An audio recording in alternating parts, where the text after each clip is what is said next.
श्री स्वामी समर्थ। मकर संक्रांतीपासून या 5 राशींच्या नशिबाचे दारे उघडणार आहेत। चांगले दिवस सुरू होणार आहे। सूर्याच्या कृपेने यांचे भाग्य चमकणार आहे। तर त्या 5 राशी कोणत्या आहेत ते आता आपण या व्हिडिओमध्ये बघणार आहोत। त्या अगोदर तुम्ही चॅनलवरती नवीन असाल तर चॅनलला सबस्क्राइब करा, व्हिडिओला लाईक करा। चला तर मग व्हिडिओला सुरुवात करू। दिनदर्शिकेनुसार यावर्षी मकर संक्रांती ही 14 जानेवारीला आहे। या दिवशी सूर्यदेव कुंभ राशीतून मकर राशीत प्रवेश करतात। अशा स्थितीत या दिवसापासून शुभ कार्याला सुरुवात होते। याशिवाय खरमासामुळे रखडलेली सर्व कामे मकर संक्रांतीपासून सुरू होतात। भगवान सूर्य मकर संक्रांतीच्या दिवशी उत्तरायण होतं।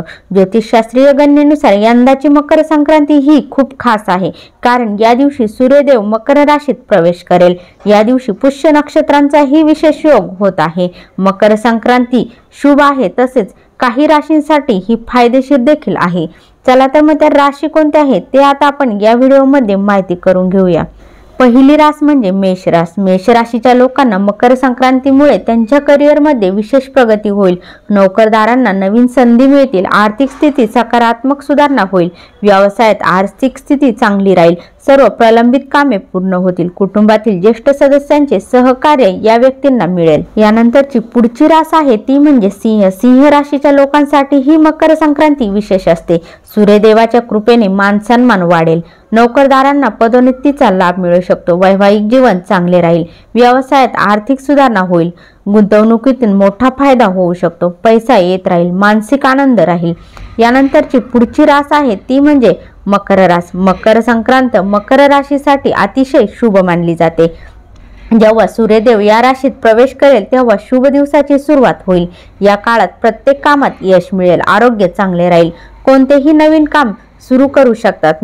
नोकरदार रहिवाशांना कामाच्या ठिकाणी अधिकाऱ्यांचे सहकार्य मिळेल। यानंतरची पुढची रास आहे ती म्हणजे तुळ रास। तुळ राशीच्या लोकांना मकर संक्रांतीचा फायदा होऊ शकतो।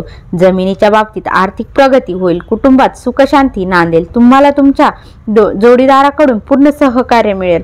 कुटुंबातील वडील किंवा मोठ्या भावंडांकडून तुम्हाला आर्थिक मदत मिळू शकते। नोकरीत असलेल्यांना नवीन आणि चांगली ऑफर मिळू शकते। व्यवसायात आर्थिक स्थिती चांगली राहील। आरोग्य अनुकूल राहील। यानंतरची पुढची रास आहे ती म्हणजे कुंभ रास। कुंभ राशीच्या व्यक्तींना यावेळी मकर संक्रांत या लोकांसाठी खूप अनुकूल आहे। या काळात आर्थिक प्रगतीच्या अनेक शक्यता असतील। नवीन प्रकल्पात यश मिळू शकते। व्यवसायात आर्थिक स्थिती पूर्वीपेक्षा चांगली असेल। धार्मिक कार्यात उत्साह राहील। व्हिडिओ आवडल्यास लाईक, शेअर, कमेंट करा। चॅनलवरती नवीन असाल तर चॅनलला सबस्क्राईब करा। श्री स्वामी समर्थ। जय जय स्वामी समर्थ।